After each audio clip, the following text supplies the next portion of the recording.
Evening student. आज हम लोग क्लास 12 फिजिक्स चैप्टर नंबर 2 का सेकेंड लेक्चर स्टार्ट करेंगे। इसके पहले कल हमने फर्स्ट लेक्चर में कॉन्सेप्ट ऑफ इलेक्ट्रिक पोटेंशियल की स्टडी की थी और what is electric potential and what is electric potential difference, ये हमने डिफाइन किया था और इसकी स्टडी की थी। आज हम लोग नेक्स्ट टॉपिक पढ़ेंगे, potential due to point charge find करेंगे, ठीक है ना।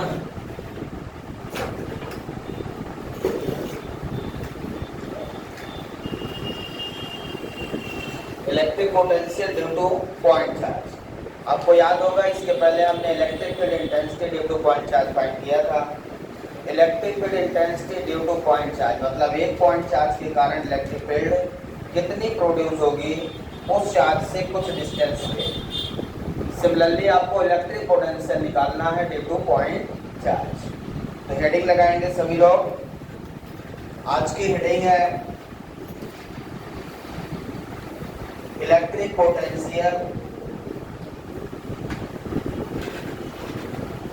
Due to point charge.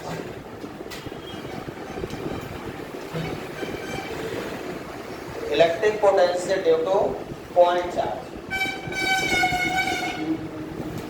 सबसे पहले हम एक पॉइंट चार्ज कंसीडर करेंगे जिस तरह से इलेक्ट्रिक फील्ड फाइंड किया था। Consider a point charge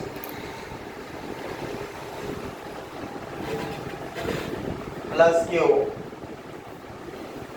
which is placed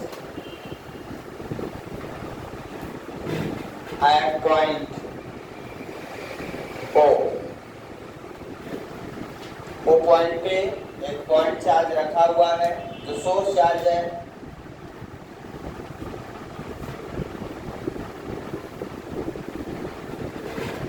ठीक है,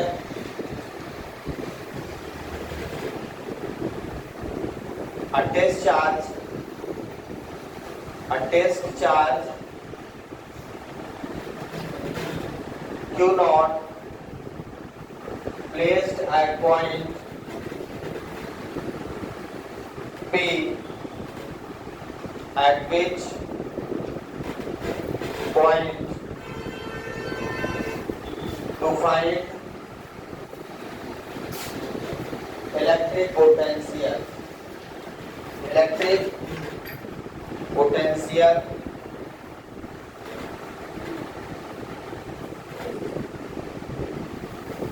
each point P placed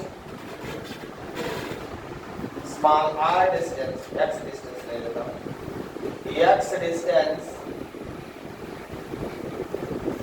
x distance from point O। Point O से x डिस्टेंस दूर है पॉइंट P। जिस पॉइंट पे मुझे इलेक्ट्रिक पोटेंशियल फाइंड करना है, ठीक है। तो हमने क्या किया, यहाँ पे सबसे पहले पॉइंट चार्ज लिया, ठीक है ना, प्लस Q पॉइंट चार्ज लिया जिसको मैंने पॉइंट O पे रख दिया, ठीक है। अब क्या करेगा, ये इलेक्ट्रिक फील्ड प्रोड्यूस करेगा। माना कि इसकी इलेक्ट्रिक फील्ड यहां तक है, ठीक है। अब हम इसी पॉइंट पे P पे इलेक्ट्रिक पोटेंशियल फाइंड करना चाहता हूं जहां पे इलेक्ट्रिक फील्ड है, ठीक है ना। ये पॉइंट P है, इस पॉइंट पे मुझे क्या निकालना है, इलेक्ट्रिक पोटेंशियल। ऐसे ही आपको इलेक्ट्रिक फील्ड निकालना था, आपको याद है electric field intensity due to point charge. यहाँ से r डिस्टेंस ले लिया था आपने, तो यहाँ पे एक टेस्ट चार्ज है Q नॉट, वहां पे भी टेस्ट चार्ज Q नॉट था, आपको याद है, सोर्स चार्ज प्लस Q और test charge Q naught at point P। हमने यहां से यहां तक की डिस्टेंस इसकी x ली। सोर्स चार्ज से पॉइंट P तक जहां पे टेस्ट चार्ज है कितनी डिस्टेंस दूर है, AX डिस्टेंस दूर है। अब हम पोटेंशियल के लिए क्या करते हैं, टेस्ट चार्ज को मूव करवाते हैं। अब हम टेस्ट चार्ज को फील्ड की ओर मूव कर पाएंगे। तो मान लो वो एक पॉइंट से दूसरे पॉइंट तक आता है, ठीक है, इसको यहां पे पॉइंट भी लिख देता हूं। पॉइंट A से पॉइंट P तक इसको मूव करवाते हैं। ये डिस्टेंस R डिस्टेंस है, प्लस Q से पॉइंट P तक की जो डिस्टेंस है वो डिस्टेंस R है। ये है point of observation P point. क्या है, P पॉइंट, मतलब आपको Q0 को P पॉइंट तक लाना है, ठीक है। तो यदि ये डिस्टेंस पूरी x है तो ये छोटी सी डिस्टेंस A से P तक dx होगी, कितनी होगी, dx। यदि ये पूरी डिस्टेंस x है तो आपने क्या किया, जो आपका टेस्ट चार्ज है Q0 वो सोर्स चार्ज से कितनी दूर रखा है, x डिस्टेंस। अब जब आप क्या करोगे, टेस्ट चार्ज को फील्ड में लाओगे तो x में से ही घटेगा कुछ, x में से छोटी सी डिस्टेंस dx है, x में से छोटी सी डिस्टेंस क्या है, dx। ये पूरी डिस्टेंस x है।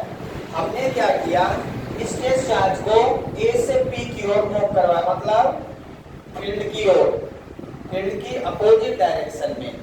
हमें हमेशा पोटेंशियल जब निकालना है तो फील्ड के अपोजिट डायरेक्शन में वर्क करवाना पड़ेगा। तो आप इसको Q0 को A से P तक लाएंगे, ठीक है ना, और इलेक्ट्रिक पोटेंशियल फाइंड करेंगे। डायग्राम बना लें अच्छे से। तो ये है आपका सोर्स चार्ज, इससे फील्ड चारों तरफ निकलेगी और एक टेस्ट चार्ज हमने x डिस्टेंस को लिया है, उस टेस्ट चार्ज को फील्ड में लाएंगे। लाने में जितना अमाउंट ऑफ वर्क डन होता है वही हमारा इलेक्ट्रिक पोटेंशियल हो जाता है। तो यहाँ पे सबसे पहले देखिए दो पॉइंट चार्ज है, Q प्लस Q एक Q0, ये टेस्ट चार्ज है। इनके बीच में फोर्स लग रहा है, क्या वर्क निकालने के लिए फोर्स चाहिए, तो force electrostatic force, electrostatic force between Q and Q0 कितना लिखूं बताइए, कूलॉम्स लॉ किसी को याद है, इलेक्ट्रोस्टैटिक फोर्स मतलब कूलॉम्स लॉ कितना होता है, F equal to K Q naught divided by R square, distance between them. यहाँ पे डिस्टेंस क्या है दोनों की, x स्क्वायर। ये हमारा फोर्स हो गया। ये प्लस Q चार्ज इस टेस्ट चार्ज पे फोर्स बनाएगा, दैट इज इलेक्ट्रोस्टैटिक फोर्स। ये टेस्ट सोर्स चार्ज इस टेस्ट चार्ज को बाहर की ओर फेंकने का प्रयास करेगा। इलेक्ट्रोस्टैटिक फोर्स के कारण ये टेस्ट चार्ज बाहर की ओर जाएगा और कहां तक जाएगा, इन्फिनिटी तक। अब आपको इन्फिनिटी से इसकी फील्ड में लाना है। The amount of work done bringing a unit positive test charge from infinite to the field, infinite से field तक लाने में किया गया कार्य ही इलेक्ट्रिक पोटेंशियल कहलाता है। ये कल हमने डिफाइन किया था, आज अभी आपसे पूछूंगा डेफिनेशन से 2 मिनट बाद। तो ये आपने क्या किया, इलेक्ट्रोस्टैटिक फोर्स लिख लिया, क्योंकि सोर्स चार्ज और टेस्ट चार्ज पे क्या लगेगा, इलेक्ट्रोस्टैटिक फोर्स। अब अमाउंट ऑफ वर्क डन निकालेंगे, तो अमाउंट ऑफ वर्क डन कितना होगा, बोलिए, amount of work done, amount of work done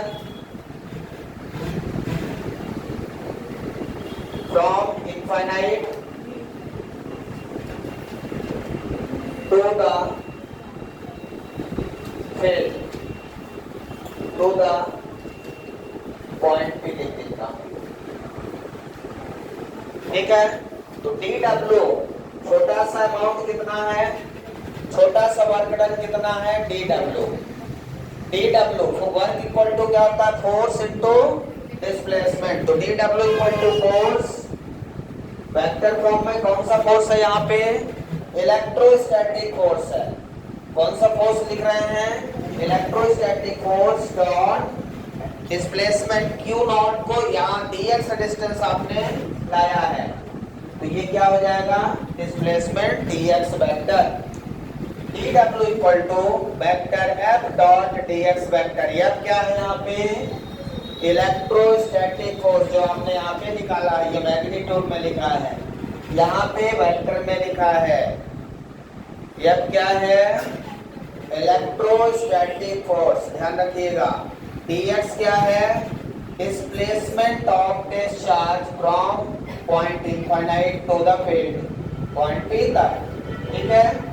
अब यदि मैं इसका डॉट प्रोडक्ट ओपन करूं तो dw इक्वल टू क्या लिखूंगा, f dx cos theta, vector a dot b equal to ab cos theta. और बोला पढ़ा 11th में, नहीं पढ़ा तो पढ़ना करो, f dx cos थीटा। अब थीटा कितना होगा, फ्रांस से बताएगी, खड़े हो जाओ, थीटा बोलो जल्दी, कितना होगा थीटा। तो यहाँ पे dw इक्वल टू कितना है, vector f dot dx vector, मतलब जब भी इसको हम डॉट प्रोडक्ट को हटाएंगे f dx cos थीटा लिखेंगे, तो थीटा किसके बीच का एंगल होगा, इलेक्ट्रोस्टैटिक फोर्स और dx डिस्प्लेसमेंट के बीच। तो आप एंगल बताएं, इलेक्ट्रोस्टैटिक फोर्स की डायरेक्शन ये है और डिस्प्लेसमेंट की डायरेक्शन ये है। डिस्प्लेसमेंट मतलब टेस्ट चार्ज को किधर ला रहे हो आप, इधर ला रहे हो, टेस्ट चार्ज को A से P तक ला रहे हो ना, टेस्ट चार्ज को जिधर ले जा रहे हो वही तो उसका डिस्प्लेसमेंट है। और टेस्ट चार्ज पे ये सोर्स चार्ज इसको इधर फेंक रहा है, तो इलेक्ट्रोस्टैटिक फोर्स, दोनों में कितना एंगल होगा, 180 डिग्री, फोर्स इधर डिस्प्लेसमेंट इधर, तो यहाँ पे थीटा कितना हो जाएगा, 180 डिग्री, और cos 180 -1, ये भी नहीं आता, मुझे याद करना पड़ेगा। cos 180 की वैल्यू -1 होती है, cos 0 की वैल्यू +1, ठीक है। अब ये वैल्यू हम पुट कर दें तो dw इक्वल टू कितना हो जाएगा, बोलिए, -f dx हो जाएगा क्या, w इक्वल टू कितना हो जाएगा, माइनस इंटीग्रेशन, इंटीग्रेशन की लिमिट बताइए, कहां से कहां तक इंटीग्रेट करोगे। देखो जब हम डेफिनेशन लिखते लगते पोटेंशियल के, the amount of work done bringing a unit positive discharge, the amount of work done bringing a unit positive discharge, unit positive discharge को फ्रॉम इनफाइनाइट, कहां से, इनफाइनाइट से फील्ड में किसी पॉइंट पे, इनफाइनाइट से फील्ड में किसी पॉइंट पे लाने में किया गया कार्य ही इलेक्ट्रिक पोटेंशियल की डेफिनेशन है। The amount of work done bringing a unit positive discharge from infinite to the field at any point, ठीक है, to the field at any point, किसी भी पॉइंट तक, और वो पॉइंट जो भी होगा वो सोर्स चार्ज से r डिस्टेंस में होगा, मतलब इनफाइनाइट से r डिस्टेंस हो जाएगी इसकी लिमिट। तो लोअर लिमिट इसकी क्या होगी, बोलिए, कहां से चला है ये टेस्ट चार्ज, इनफाइनाइट से, कहां से चला है, इनफाइनाइट से, तो इसकी लोअर लिमिट क्या होगी, इनफाइनाइट। कहां तक गया है, यहां से ये r डिस्टेंस तक, ये यहां से यहां की डिस्टेंस क्या है, r, मतलब r पे पहुंच गए। तो लोअर लिमिट कितनी है, इनफाइनाइट, अपर लिमिट कितनी है, r। तो जब भी इंटीग्रेट करेंगे dw का इंटीग्रेशन w हो गया, dw का इंटीग्रेशन w, और इधर इंटीग्रेशन, ठीक है, इनफाइनाइट से r तक f dx, क्या लिख दिया, f dx, इंटीग्रेशन लगा दिया, ठीक है। इधर का इंटीग्रेशन dw का w हो गया, खत्म हो गया, इधर बचा, समझ में आया क्या। अब यह क्या है, इलेक्ट्रोस्टैटिक फोर्स, इसकी वैल्यू रख दें, इलेक्ट्रोस्टैटिक फोर्स की वैल्यू कितनी है बोलिए? ये है ना, कितना लिखा है? के Q Q not divided by x square D x. Electrostatic force की वैल्यू आपने रख दिया यहाँ से इक्वेशन फर्स्ट से। अब इसको हम इंटीग्रेट कर देंगे। इसे इंटीग्रेट करेंगे, किसके रिस्पेक्ट में इंटीग्रेशन है? इंटीग्रेशन x के रिस्पेक्ट में है, तो x के अलावा जितना भी है वो कांस्टेंट होता है, उसको बाहर लिख दीजिए। x के अलावा क्या क्या है? k q q not integration infinite से r 1 by x square dx। ये लिख सकते हैं, यहां तक लिखिए जल्दी से सभी लोग। तो यहाँ पे देखेंगे W इक्वल टू माइनस के क्यू क्यू नॉट इनफाइनाइट से r 1 by x square dx। यहाँ इंटीग्रेशन होने वाला है, तो माइनस के क्यू क्यू नॉट इनफाइनाइट से r, इस 1 अपान एक्स स्क्वायर को ऊपर ले जाओ तो कितना हो जाएगा? x power minus 2 dx। अब आपको स्टैंडर्ड फार्मूला याद है? फार्मूला मैं यहाँ पे लिख देता हूँ, देखिए। Integration x power n dx equal to x power n plus 1 upon n plus 1। ये स्टैंडर्ड फार्मूला है। इंटीग्रेशन का स्टैंडर्ड फार्मूला ये याद रखिए हमेशा, जब भी स्टैंडर्ड फार्मूला मैं नाम लूंगा तो यही है, x power n dx equal to x power n plus 1 upon n plus 1। मतलब उसमें क्या हो जाता है? पावर प्लस 1 हो जाता है, डिफरेंशिएशन में माइनस हो जाता है। क्या इतना याद करने में आपको 1 साल लगेगा? आज याद हो जाएगी फार्मूला, ठीक है। अब यहाँ पे ये फार्मूला बैठाइए, कैसे बनेगा बताइए जल्दी से, बात मत करो भाई। फार्मूला बैठाओ सभी लोग। के क्यू नॉट, अब किसका इंटीग्रेशन हो रहा है? किसका इंटीग्रेशन हो रहा है? एक्स का। यहाँ पे देखिए पावर n की जगह -2 है, तो इसका इंटीग्रेशन करेंगे तो क्या लिखेंगे? x power -2 plus 1 divided by -2 plus 1, और लिमिट क्या है? इनफाइनाइट से r। ये डेफिनेट इंटीग्रेशन है, डेफिनेट इंटीग्रेशन में कांस्टेंट नहीं आता, ठीक है ना। डेफिनेट इंटीग्रेशन मतलब लिमिट इसकी फिक्स है, यहां से यहां तक इंटीग्रेट करना है। आप इसको सॉल्व करेंगे। ये लाइन किसको समझ में आई ये बताओ? क्लियर है यहाँ तक? तो x पावर -2 प्लस 1 अपान -2 प्लस 1, इसको सॉल्व करेंगे तो कितना आएगा? k q q नॉट, ये हो जाएगा x पावर -1 अपान -1 इनफाइनाइट से -2 प्लस 1 कितना होगा? -1। यहाँ ये माइनस बाहर ले लें, ये माइनस और ये माइनस प्लस हो जाएगा, बाहर आ जाएगा। तो W इक्वल टू के क्यू क्यू नॉट, और ये x पावर -1 है, इसको पॉजिटिव लिखना है तो क्या लिखेंगे? 1 अपान x। पावर नेगेटिव है तो नीचे ले जाएंगे तो पॉजिटिव हो जाएगा, इनफाइनाइट से r। अब हमें क्या करना है? लिमिट रखना है। अब क्या करना है? लिमिट रखना है। यहाँ पर लिखिए जल्दी से। तो यहाँ तक क्लियर है? W इक्वल टू के Q naught 1 by x, lower limit क्या है? इनफाइनाइट, अपर लिमिट क्या है? r।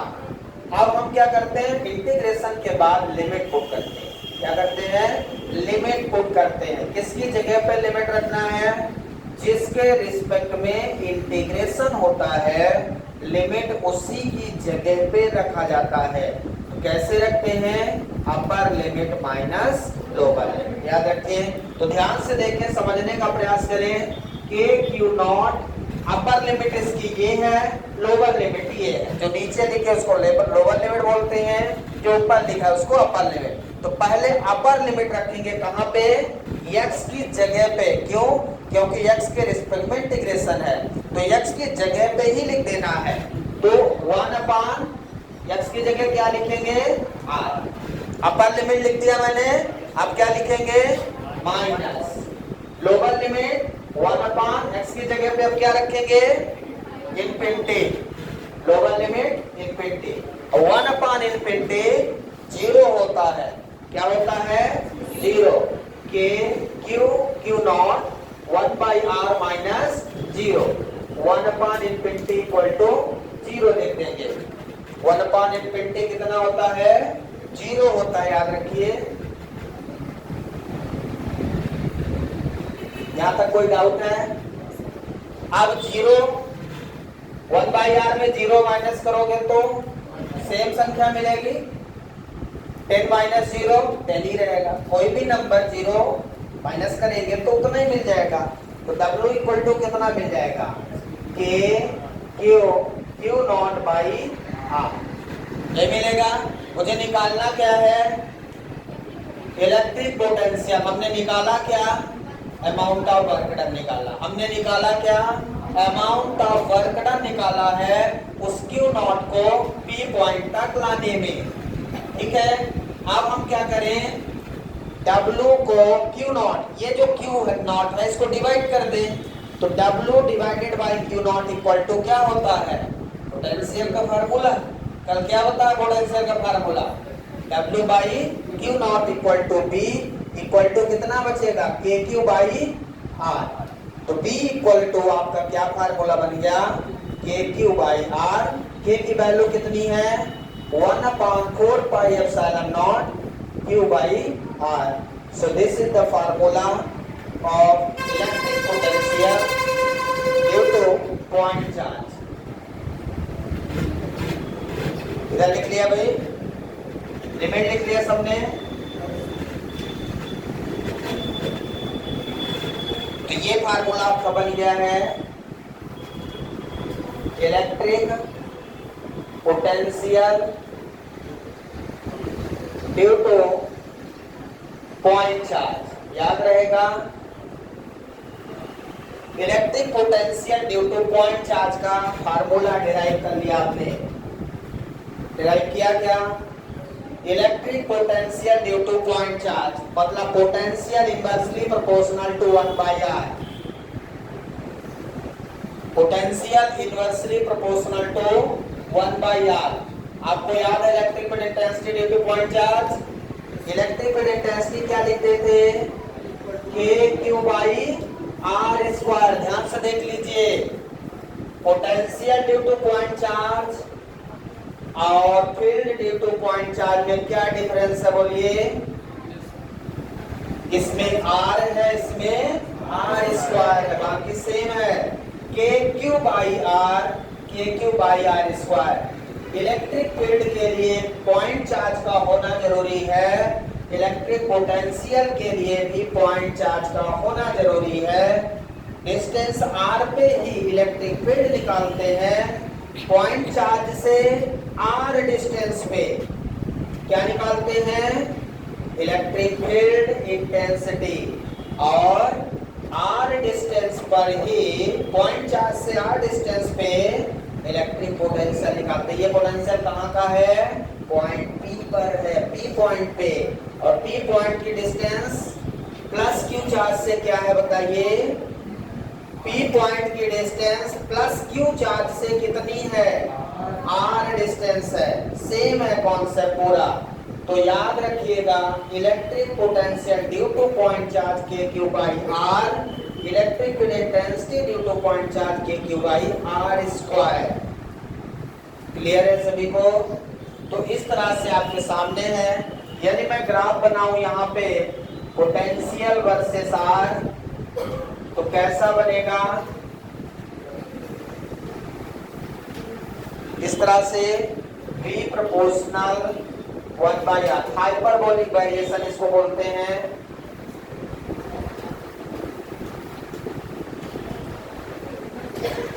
हाइपरबोलिक वेरिएशन है आपका पोटेंशियल वर्सेस R।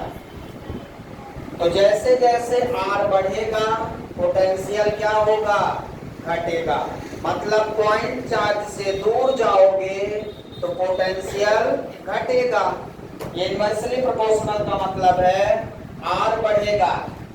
अभी मैंने ऐसे ग्राफ बनाया था प्लस Q और यहाँ पॉइंट P लिखा था, याद है आपको? यही डिस्टेंस R थी क्या? अब R का बढ़ना मतलब सोर्स चार्ज से दूर जाना, और जैसे जैसे दूर जाओगे पोटेंशियल वैसे वैसे घटेगा। और दूर से सोर्स चार्ज की आना, की ओर आना, मतलब जब आप दूर से पास आओगे तो आर क्या होगा, घटेगा। आर घटेगा तो पोटेंशियल बढ़ेगा। तो यहाँ पे ध्यान रखिए कौन चीज क्या है ये जानना जरूरी है, सीधा फार्मूला याद करना नहीं। कैसे आया, क्या मतलब है, ये सारी चीजें हमें याद रखना है। यहाँ तक लिख लिया सबने? इसके आगे बढ़ते हैं। एक एग्जाम्पल लिखेंगे।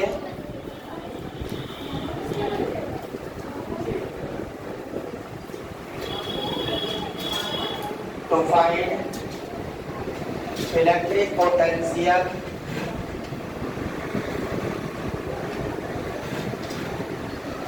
at point 3 centimeter from point charge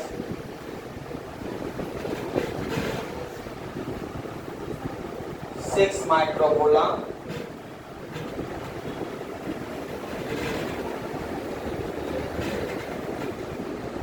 (0.46 माइक्रोकोलॉम्ब से 3 सेंटीमीटर दूर पर आपको इलेक्ट्रिक पोटेंशियल फाइंड करना है। इलेक्ट्रिक पोटेंशियल एक स्केलर क्वांटिटी आपको याद रखना है, इसलिए इसमें डायरेक्शन का कोई रोल नहीं होगा। तो कोई भी पॉइंट चार्ज आपको दिया है, यहाँ पे क्यों दिया है आपको 6 माइक्रोकोलॉम्ब, मतलब 6 × 10⁻⁻6 कोलॉम्ब, ठीक है। और इससे दूर एक पॉइंट P है जहां पे आपको क्या निकालना है, इलेक्ट्रिक पोटेंशियल। इस पॉइंट P की डिस्टेंस जो है वो 3 सेंटीमीटर है। तो 3 सेंटीमीटर मतलब 3 × 10⁻⁻2 मीटर है ना, कन्वर्ट कर लेंगे। अब इस पॉइंट P पे हमें क्या निकालना है, पोटेंशियल। तो potential, electric potential due to point charge का फार्मूला बोलिए, V = KQ/R। KQ/R, K की वैल्यू है 9 × 10⁻9, K की वैल्यू 1/4πε0, उसकी वैल्यू कितनी होती है 9 × 10⁻9। Q कितना दिया 6 × 10⁻6, R कितना है 3 × 10⁻2। तो कट कर लीजिए, 3 × 2 = 6, 18 × 10⁻9 - 6 3, और ये 2 ऊपर जाएगा तो +2, 3 + 2 कितना 5, ठीक है। वोल्ट, इलेक्ट्रिक पोटेंशियल की यूनिट क्या है, वोल्ट है। तो इस तरह से पोटेंशियल कितना आ गया 18 × 10⁵ वोल्ट आ गया। इस पॉइंट चार्ज से पॉइंट P पर पोटेंशियल आपने फाइंड कर लिया है। किसी को डाउट है यहाँ तक? बस इतना ही, थैंक यू।